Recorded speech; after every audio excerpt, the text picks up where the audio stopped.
Hi everyone, we are here on a new episode of this podcast of the Cold War. As we have seen in news and social media around the world, Europeans have suffered a lot after the war, but they have had the support of the United States funding the Marshall Plan to provide economic assistance to Europe, or the Western European Union for defense.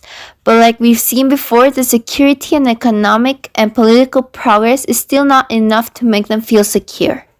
That's correct. All we want is to prevent Soviet aggression. But how are they going to do that? That's the topic of today's episode. We will talk about the new NATO's of the North Atlantic Treaty. And what is the function of that treaty? We have seen a lot of that trios, but are they really working?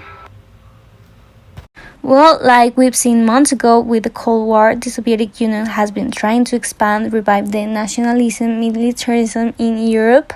And not just that, the communists brought down the elected government in Czechoslovakia, and in reaction to the democratic consolidation in West Germany, the Soviets blockaded Berlin roads, rails, and water routes, stopping the vital flow of food and other supplies.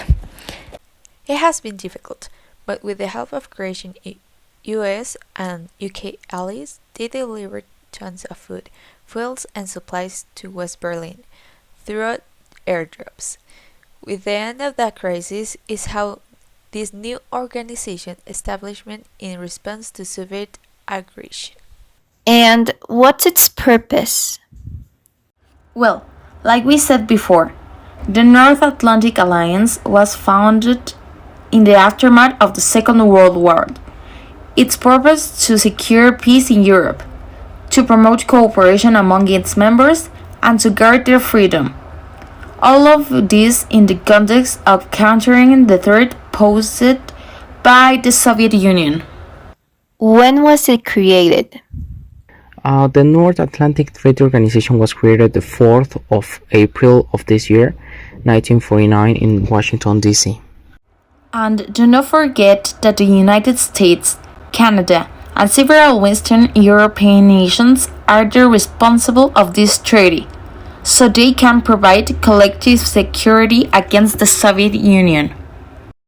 It sounds interesting. What is its function? Well, Nato explains that its fundamental goal is to safeguard the allies' freedom and security by political and military means.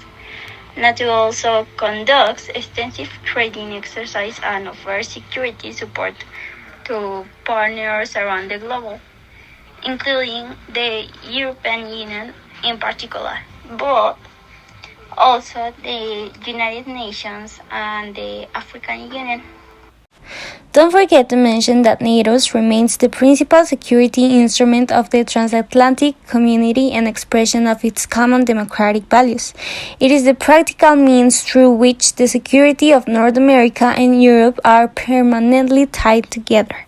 Now that you mentioned all of this, I'm curious to find out all about all the important people that created NATO.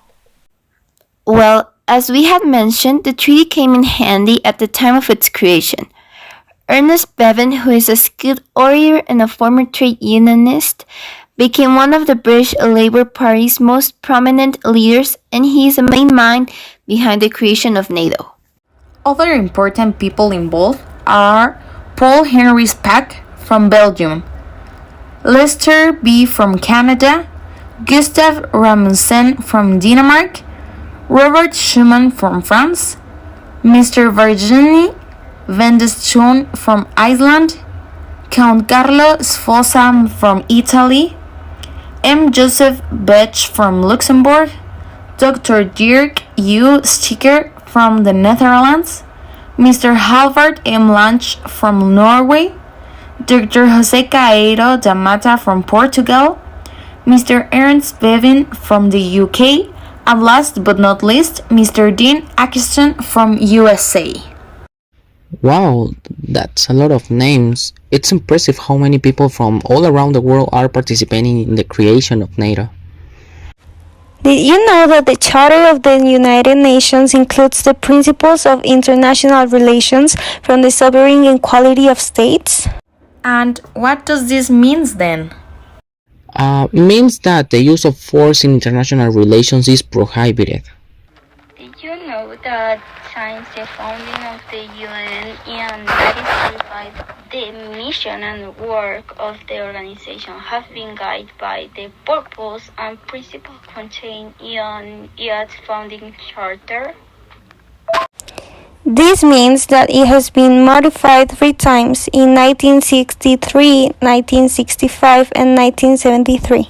That's incredible. Also, the International Court of Justice, the main judicial organ of the United Nations, works in accordance with the Statute of the International Court of Justice, which is attached to the Charter of United Nations and forms an integral part of it. Wow, I can't believe NATO does all of that for us. Yes, I think it will turn the world into a better place. I agree completely. We don't want nothing more related to war after what we have seen before. That's true, and I'm sure that after the creation of this statue, all countries will think twice about the choice they made in the future. That's correct, because if not, all allies will stay together to preserve world peace. Personally, I feel more calm after finding out about this new organization. I really feel that we as a society would rather have peace than create more conflicts and start a war over and over again. I feel the same.